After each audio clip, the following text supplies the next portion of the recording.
In this video, I'm going to show you how to derive the tree-level Compton scattering cross-section from quantum electrodynamics. Specifically, we're going to derive the differential scattering cross-section with respect to the solid angle of the outgoing photon, where the outgoing electron spin is summed over the two possibilities, and the incoming spin is averaged over the two possibilities. But both the incoming and the outgoing photon polarizations are left arbitrary. So this is the classic Klein-Nishina formula that we're going to derive here. And I'm not just going to derive this result, I'm also going to do a few things with it. Specifically, after we've got the general Klein-Nishina formula, I'm going to average over the incoming photon polarizations and sum over the outgoing photon polarization possibilities, and so then we'll get the unpolarized Klein-Nishina formula. And then we'll integrate over the solid angle to get the total differential scattering cross-section given by the unpolarized Klein-Nishina formula. And we'll take low energy limits on all of these things in order to get the Thompson scattering cross-section versions of them straight from quantum electrodynamics. If you want to know more,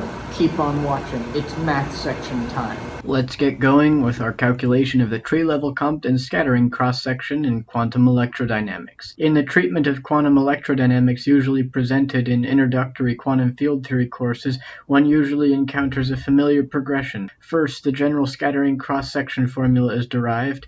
There's a link in the description to my video on that. Then the QED Fineman rules are derived. There's a link in the description to a video on that too that I made. With these two things in hand, one usually moves on to tree-level QED scattering cross-section calculations. This usually represents the student's first time applying the Fineman rules of any theory and is intended to be a reasonably handleable mathematical endeavor, but it is still QFT, so unsurprisingly it's still a bit complicated. The first in this set of cross-sections that students usually calculate is the differential scattering cross-section for tree-level Compton scattering. For those who don't remember, this is the process where an electron and a photon scatter off of each other. This is the scattering cross-section that we will calculate in this video. Of course, one could always expand on the tree level with loop diagrams, but that is significantly more complicated, partly because it involves renormalization theory. It isn't usually done until long after students have computed the tree-level result. The tree-level result in calculations like this just reproduces the classical answer, despite the fact that we are using quantum field theory machinery to compute it. One only gets quantum corrections from perturbative quantum field theory if loops are included.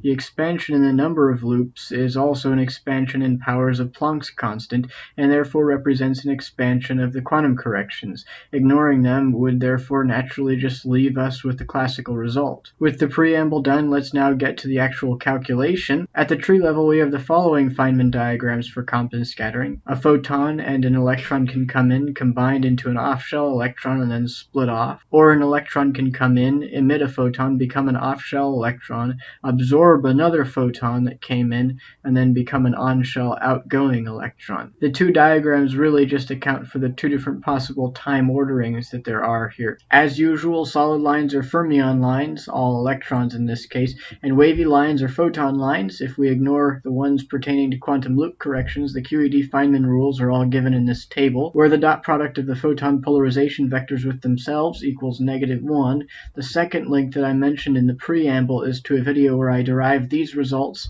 as well as the ones that pertain to quantum loop corrections. Expressed in terms of the Fineman amplitude, the general formula for the differential scattering cross-section of one boson and one fermion producing some number of bosons and fermions is this. The first link I mentioned in the preamble is to the video where I derived this result.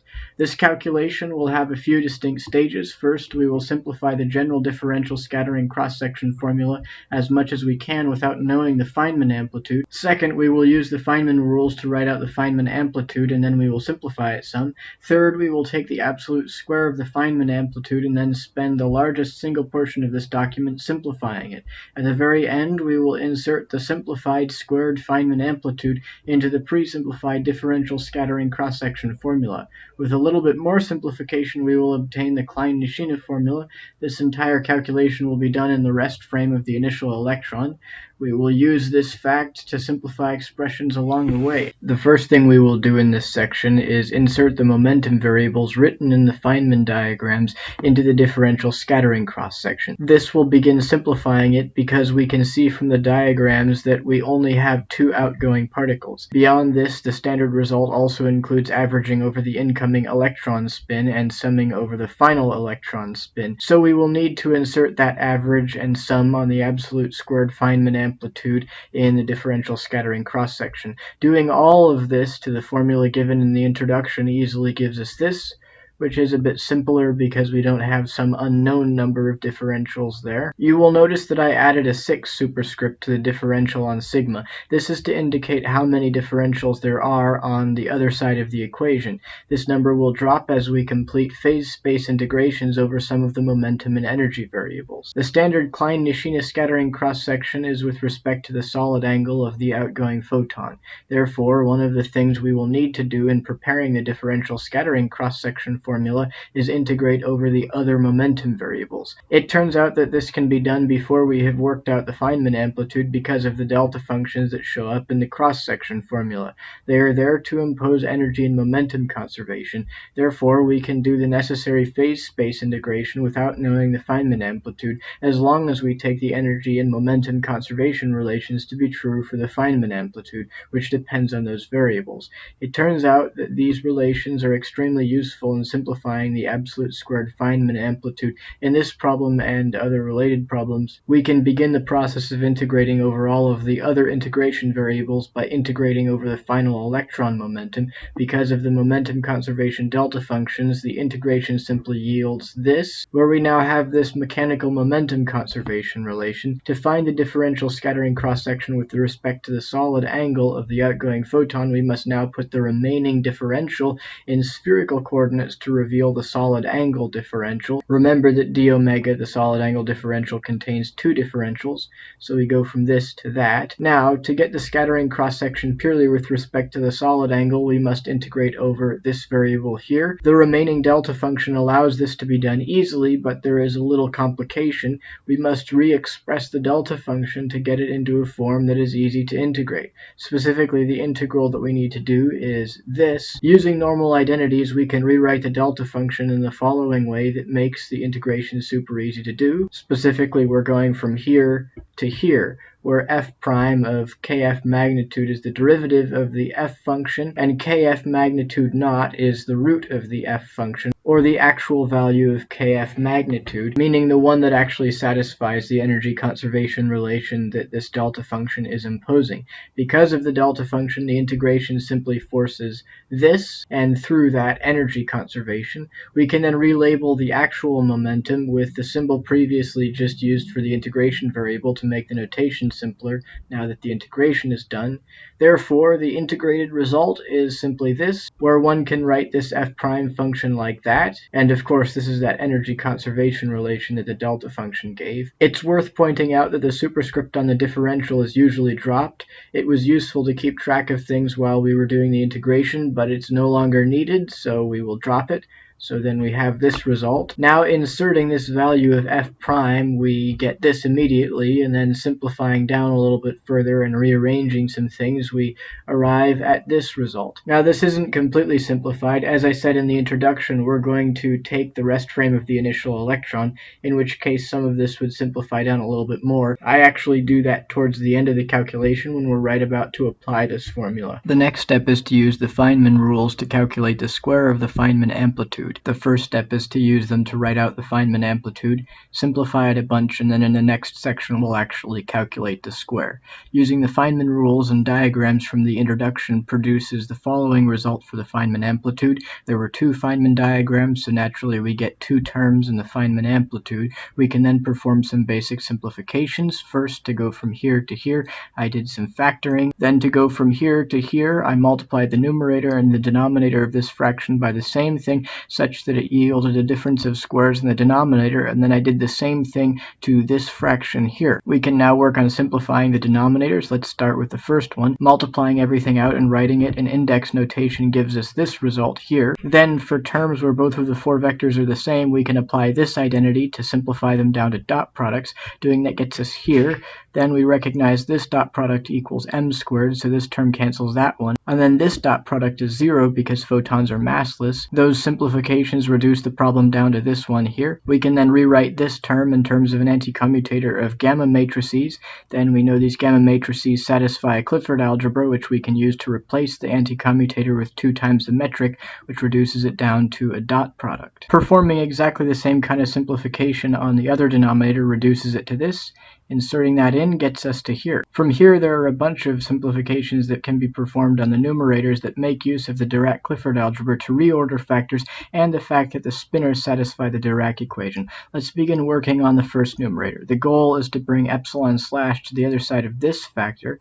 So first, taking that numerator times the epsilon slash factor, which is pulled directly from there, and distributing gets us to this. We can then reverse the order of the first two terms at the cost of a minus sign and an extra dot product term using the Dirac-Clifford algebra in this way, giving these results. Plugging these into the quantity we were studying gives us this. Because epsilon is the initial polarization vector of the photon, it is transverse to the initial photon momentum, so that dot product is 0. Also, the goal is to write the cross-section in the rest frame of the initial electron, so the initial electron momentum only has a time component, thus its dot product with the initial polarization vector is also 0. Inserting these two facts produces the following result. In short, we've been able to pull these epsilons to the other sides merely at the cost of a minus sign, because these extra terms, which looked like they were going to show up, turned out to equal 0. Then we can bring back the spinor that all of this multiplies in the original expression, and we see that we can do something interesting with the Dirac equation here. We see the Dirac equation satisfied by this spinor showing up. But of course the Dirac equation says that that must equal 0. We have this, therefore, so then we can simplify this ultimately down to that, which is really nice. The other numerator also simplifies down in a similar way. We arrive at this. Plugging this back in, we find a much simplified Feynman amplitude. Specifically, we have this, and then I just rewrote it with these epsilon slashes in the numerator, so we have this result. This is about as simplified as we can get it before squaring the Feynman amplitude. After we square it, we'll simplify it a lot. That will be the biggest single portion of this video. Of course, taking the absolute square of a quantity entails multiplying it by its complex conjugate. This raises a slight complication here because that means that we must complex conjugate a complicated product of matrices. Luckily, there is an easy identity for that. The identity consists of complex conjugating the prefactor, flipping the spinors, and reversing the order of the sandwiched matrices.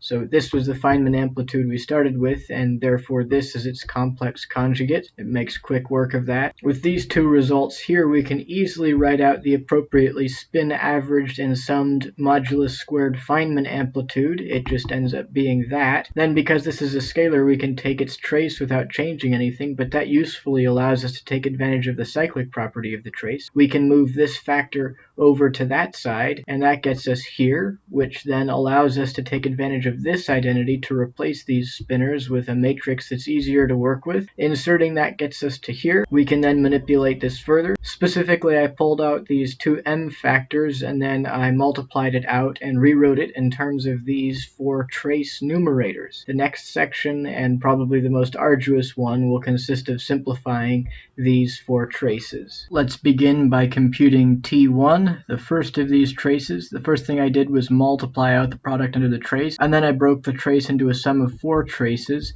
Now we can simplify this down to a sum of 2 traces because traces of products of odd numbers of gamma matrices are 0. Therefore, these two terms are equal to 0. And we have this. The last term here is 0 because of the middle two factors. Specifically, it ends up being a consequence of the fact that photons are massless.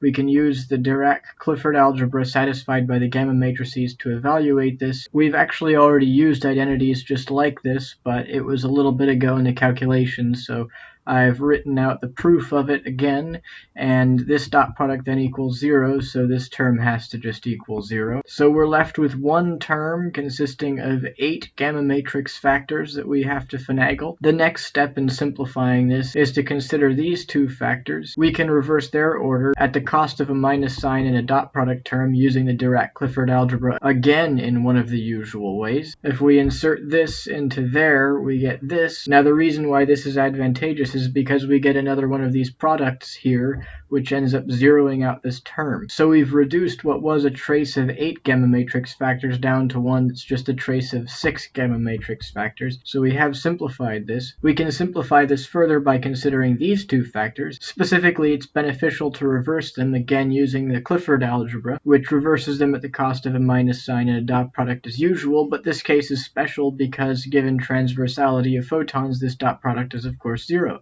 So really we get to reverse them just at the cost of a minus sign, which gets us here. But then this trace simplifies immediately further because of these two factors. Then we can use that same trick again that we used with the photon momentum vectors to prove this relationship with the Clifford algebra, to prove that that's just the dot product of the polarization vector with itself, which of course we know is just equal to -1. Inserting that gets us to here. The next thing that we can do to simplify this, or at least get us to a state where we can simplify it with future manipulations, is to consider these two factors here. We can reverse them with the Clifford algebra at the cost of a minus sign and a dot product term, but this time the dot product term does not vanish. We end up with this two-term expression. However, we see this product of gamma matrices contracted with final polarization vectors, and naturally, just like the initial polarization vector version of that product, it evaluates to negative the identity via the same application of the Clifford algebra. Inserting that does get us to a simpler expression because now all we have is traces over products of two gamma matrices,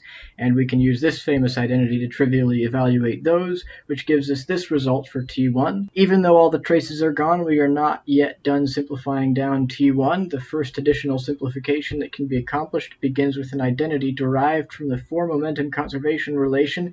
The first step is to rearrange it in the following way. Then we can dot both sides with the final polarization vector, which gives us this relation. However, given transversality and the fact that we're taking the rest frame of the initial electron, these two dot products are 0, which leaves us with this relation. We can insert that into the T1 expression to simplify it down to this. Then from there we can use the four-momentum conservation relation again to derive an identity that will help us simplify this. Specifically, we can square both sides and then simplify to get this relation, which we can insert into this to get this, and then this is the final simplified T1. One can then deduce the fourth trace, T4, from the above through interchange of momentum and polarization vectors. Specifically, if one looks back at the original traces, one finds that they are interconverted by the following interchange, this interchange. So performing that on T1 here gives us the simplified T4 right away. This leaves us with T2 and T3 left to calculate. Unfortunately, we can't get either of them by performing an interchange on the two we have computed so far. We will need to directly calculate at least one of them. Fortunately, inspection of the original traces reveals that T2 and T3 are related to each other by the interchange that we just used. So we will only have to directly compute one of them. I chose to directly compute T2. This is T2. In evaluating this, the first step is to use the four-momentum conservation relation to replace PF/ in the last factor. Doing this gets us to here. We can then use the cyclic property of the trace to move these two factors to that side, which I've done right there. We can then split this into two terms and simplify the two terms separately. The first term we'll handle first. First, I multiplied this out and then split the trace into a sum of 4 traces. Then traces of products of odd numbers of gamma matrices are 0, so these terms vanish just like they did when we were messing with T1. That gets us to here. This can be simplified by using a couple of identities proved above in this document. Well, I've proved at least one of these previously in this document, and the proof of the other one is the same. Basically, you're rearranging this with the Clifford algebra, and then the dot product vanishes because we're in the rest frame of the initial electrons, so that's where those come from. If you don't remember, applying these allows us to move this factor over here, which is what I've got there. Then I can use the cyclic property of the trace to move this to the front. Then I can consider manipulating these three factors there. I use the Clifford algebra to do this twice in both of the two ways that we've been using it repeatedly. First, I use it to reverse these two factors at the cost of a minus sign and a dot product term. That's the first way we've been using the Clifford algebra to rewrite things. And then the second way is to simplify products like this down to dot products, which in this case just equals m squared because it's the four momentum dotted with itself. So then we arrive at this expression, which we can then insert into here, which gives us this value for the first term. The last two terms actually cancel each other, so we arrive at this expression for the first term, which is much simplified. The reason why it's highlighted will become apparent later. We can apply the cyclic property of the trace to arrive at this expression, and then we can reuse these identities, which of course are already proved, to rewrite this like that. Because we have this expression for first term and this one, this trace that I'm calling first term can be written as half the sum of both of them, which when factored looks like that. Then we can use the Clifford algebra to rewrite this thing in parentheses, which leaves us with this expression for first term. Then we can apply this well-known gamma matrix identity to evaluate the remaining trace, and we arrive at this. But then we remember these two dot products equal -1, so then this expression simplifies down to that, and we've simplified the first half of T2 down. Now we just have to handle the second term. The second term looks like this. We already know from handling the first term and T1 that terms linear in M will vanish because traces of products of odd numbers of gamma matrices are 0. This reduces the second term down to this. By now you are doubtlessly familiar with manipulating things with the Dirac-Clifford algebra. Using it in the usual way, we can rewrite the last three factors, these ones here, like this. Nothing at all unusual there. You see we get a minus sign and a dot product term when we move this over to the other side of this factor, and then because the dot product term associated with moving this factor over to the other side of that one vanishes due to transversality, we just have a sign flip, which is where this comes from. Inserting that back into the second term gets us this. We can then multiply that out, and we have a three-term expression now. We can immediately simplify the left trace, this one right here, because we've already proved this identity, which gets us from here to there. Then with two identities proved above, this one and this one, we can rearrange and then eliminate the middle trace. So we can use this identity to reverse these two factors and then move this over with the cyclic property of the trace, and then we can use this identity to show that it's 0. So this is what it looks like after that first factor reversal, and then after the cyclic property of the trace, and then this makes that vanish. So we arrive at this two-term expression. We can then apply this identity, which we also proved above, to this term, and that takes it from here to here. We can then reorder two factors in the usual way, these two with the Clifford algebra. Applying this gets us from here then to here. Then the last term here can be simplified with that identity trivially.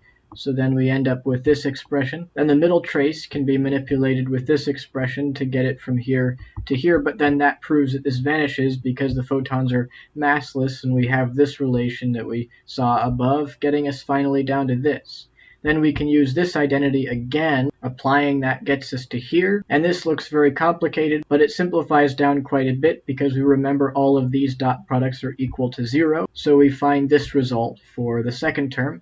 Putting that back into T2, we find this final result for T2. Then we can use that momentum interchange, which got us from T1 to T4, to get us from T2 to T3. As I mentioned we could do when we first began the T2 calculation. However, T2 is invariant under that interchange, so T3 and T2 just end up being equivalent. With T3 and T2 done now, we are done calculating all the traces. We have all four of them. It's very nice. That's the nastiest part of the calculation. Because we have all the traces calculated, we can now insert them back into the expression that we extracted them from, this spin-averaged, summed, modulus squared Feynman amplitude. Inserting them gets us to here. We can then use very trivial algebra to simplify this down.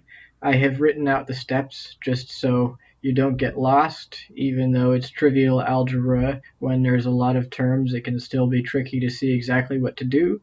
So you can pause on that if it happens to be something you're stuck on. The simplified result ends up being this. While deriving this, we did simplify it down a lot by taking advantage of the fact that we had selected the rest frame of the initial electron. However, we haven't actually simplified this as much as we can, given that that's the case. There's a little bit more simplification we can do by taking advantage of that fact. Specifically, these dot products just break down to equal that, and then we can cancel terms that are common in the numerator and the denominator of both of these terms, which leaves us with this. Now, this is the final simplified result. It is now a good idea to change to a slightly less convenient but more standard notation now that nearly all of the calculations are done. Specifically, these are the relations that will take us to the more standard notation. We end up with this result in that more standard notation. We can then bring back this expression for the differential scattering cross-section, which we found when we originally handled the general scattering cross-section in section 2. We can then simplify this based on the fact that we're taking the rest frame of the initial electron, which gets us to here. Then we can insert this quantity, and that gets us to this, and finally to this, which is our final answer. So this is the Klein-Nishina formula, the photon polarized tree-level differential scattering cross-section for Compton scattering. We can now compute the unpolarized cross-section by averaging over the initial photon polarization and summing over the final polarization. To do this, we must select a particular parameterization of the photon polarization. We must select them to be transverse to their corresponding photon momentum vectors, and we must make sure that they dot with themselves to equal -1. Also, the two transverse polarizations must be orthogonal, meaning that they must dot to yield 0. The first requirement requires us to select a specific parameterization of the momentum vectors. So far in this calculation, we have been able to simplify everything without selecting a particular parameterization, at least completely, for the momentum vectors. Usually in scattering calculations, we need to select a complete specific parameterization for the momentum vectors in order to finish the simplification.